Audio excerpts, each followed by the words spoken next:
திமுகவை திருப்பி அடிக்கும் தீபத்தூண் வழக்கு. தேர்தல் நெருங்கிவிட்டதால் முடிவுக்கு கொண்டு வர காய் நகர்த்திய மு.க. ஸ்டாலின். மதுரை கலெக்டர் மன்னிப்பு கேட்டதே திமுக போட்ட நாடகம்தானாம். அரசியல் சூழ்ச்சி அம்பலத்துக்கு வந்ததால் மன்னிப்பை ஏற்காமல் ஜி.ஆர். சுவாமிநாதன் கொடுத்த அட்டாக். வணக்கம் நண்பர்களே. திருப்பரங்குன்றம் தீபத்தூண் வழக்கில் நீதிபதி ஜி.ஆர். சுவாமிநாதன் போட்ட உத்தரவை நடைபெறவிடாமல் மதுரை மாவட்ட ஆட்சியரும் கமிஷனரும் சேர்ந்து தடுத்து நிறுத்தினார்கள். அவர்களை அறநிலையத்துறை அமைச்சர் சேகர்பாபு தான் தடுத்து நிறுத்த உத்தரவு போட்டதாகவும் அப்போது கூறப்பட்டது. ஆனால் தற்போது தேர்தல் நெருங்கிவிட்டதால் இந்த விவகாரத்தை திமுக அரசு மேலும் பூதகரமாக்க விரும்பவில்லையாம். அதோடு திமுக மீது இந்துக்கள் மிகப்பெரிய அளவில் அதிருப்தியில் இருப்பதாகவும் உளவுத்துறை மு.க. ஸ்டாலினுக்கு ரிப்போர்ட் கொடுத்திருக்கிறதாம். அதனால் தீபத்தூண் வழக்கை உச்சநீதிமன்றத்தில் கூட திமுக மேல்முறையீடு செய்யவில்லை. இப்படியே விட்டுவிட்டால் இந்துக்கள் மறந்து விடுவார்கள் என்று கருதுகிறாராம் ஸ்டாலின். அதனால்தான் தீபத்தூணில் தீபம் ஏற்ற விடாமல் தடுத்து நிறுத்தியதோடு 144 தடை உத்தரவு போட்ட மதுரை மாவட்ட ஆட்சியர், மதுரை மாவட்ட கமிஷனர் ஆகியோர் இந்த விஷயத்திலிருந்து திடீரென்று பேக் அடித்துள்ளார்கள். அதற்கு முக்கிய காரணம், ஏற்கனவே தீபத்தூணில் தீபம் ஏற்ற தடை போடுமாறு அவர்களுக்கு உத்தரவிட்ட தமிழக அரசு இப்போது இந்த விஷயத்தை முடிவுக்கு கொண்டு வாருங்கள், தேர்தல் நெருங்கிவிட்டது என்று சொன்னதால் தான் அவர்கள் நீதிபதி ஜி.ஆர். சுவாமிநாதன் முன்பு தாங்கள் செய்தது தவறு என்று சொல்லி நிபந்தனையற்ற மன்னிப்பு கேட்டுள்ளார்கள்.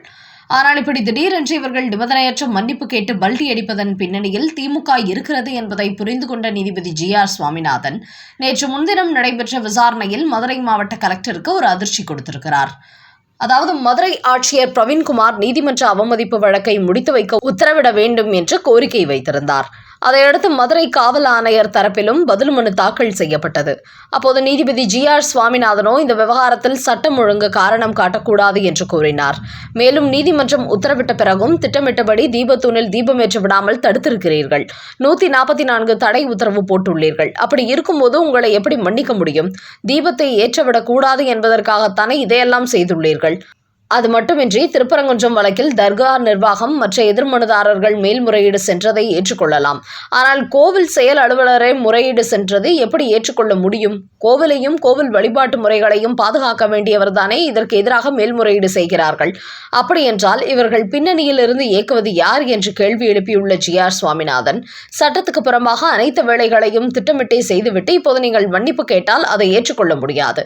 அதனால் மதுரை மாவட்ட ஆட்சியர் மீண்டும் மார்ச் 2 தேதி நீதிமன்றத்தில் ஆஜராக வேண்டும் என்று உத்தரவு பிறப்பித்திருக்கிறார் ஜி.ஆர். சுவாமிநாதன். இதற்கு முக்கிய காரணம், மதுரை மாவட்ட ஆட்சியர் பிரவீன்குமார் தான் தீபத்தூணில் தீபம் ஏற்ற விடாமல் தடுத்ததற்கு முக்கிய காரணம் என்பது தெரிய வந்துள்ளது. அதன் காரணமாகவே தற்போது தேர்தல் நெருங்கிவிட்டது என்றதும் திமுகவின் உத்தரவின் பேரில் அவர் நிபந்தனையற்ற மன்னிப்பு கேட்டுள்ளார் என்பதையும் தெரிந்து கொண்ட ஜி.ஆர். சுவாமிநாதன் இதுகுறித்து தனக்கு கிடைத்த சில ஆதார அடிப்படைகள் அடுத்த கட்டமாக அவரிடத்தில் மேலும் சில அதிரடி கேள்விகளை எழுப்புவதற்கும் திட்டமிட்டுள்ளாராம்.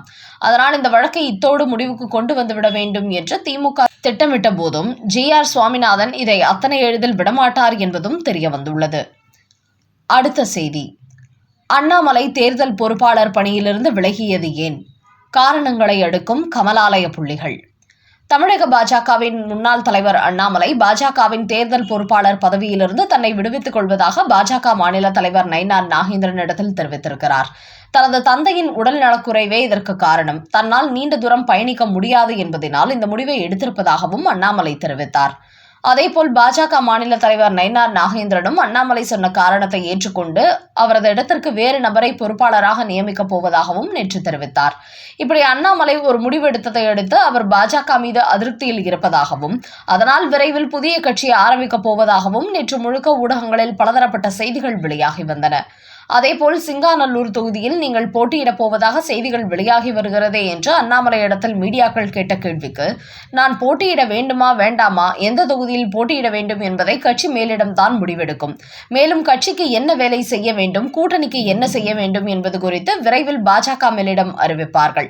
தற்போதைக்கு என்னால் அதிக தூரம் பயணம் செய்ய முடியாத சூழ்நிலை இருப்பதனால்தான் தேர்தல் பொறுப்பாளராக பணியாற்ற முடியாது என்பதை தெரிவித்திருக்கிறேன் என்று கூறியுள்ள அண்ணாமலையிடத்தில், உங்களுக்கு இந்த செயல்பாட்டை பார்க்கும்போது தனி பெண்குயின் போன்று செயல்படுவதாக தெரிகிறதே என்று கேட்ட இன்னொரு கேள்விக்கு, அந்த ஒரு பெண்குயினானது தனது பாதையை தானே தேர்ந்தெடுத்து சென்றதை போன்று பேசுகிறோம்.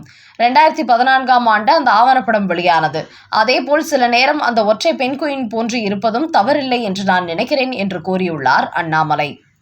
மேலும் அண்ணாமலை இந்த தேர்தல் பொறுப்பாளர் பணியிலிருந்து விலகிக் கொண்டதை அடுத்து சென்னையில் உள்ள பாஜக அலுவலகமான கமலாலயத்தில் அண்ணாமலை தேர்தல் பொறுப்பாளர் பதவியிலிருந்து விலகியதற்கான காரணங்கள் குறித்து அவர்கள் கூறும்போது, அண்ணாமலையை பொறுத்தவரை தமிழ்நாட்டில் பாஜகவை ஒரு தனித்துவமான கட்சியாக வளர்க்க வேண்டும் என்றுதான் ஆசைப்பட்டார்.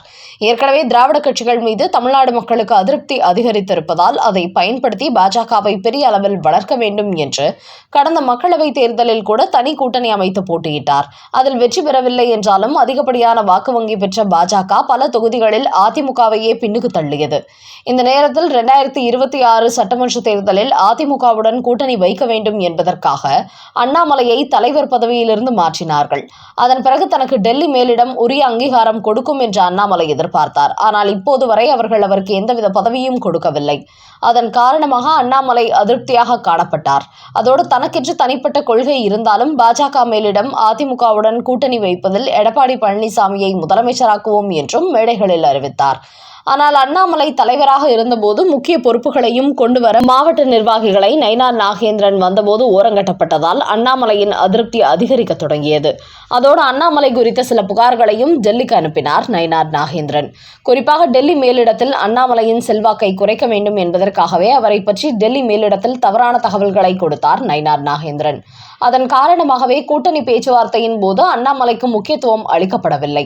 அதேபோல் பாஜகவின் தேர்தல் அறிக்கை தயாரித்த குழுவிலும் அண்ணாமலைக்கு இடம் கொடுக்கவில்லை.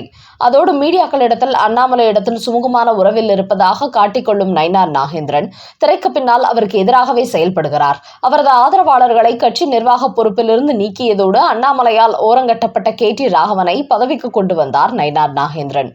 அது மட்டுமின்றி சமீபத்தில் பிரதமர் மோடி மதுராந்தகம் வந்திருந்த போது அந்த வரவேற்பு குழுவில் அண்ணாமலை இடம்பெறவில்லை.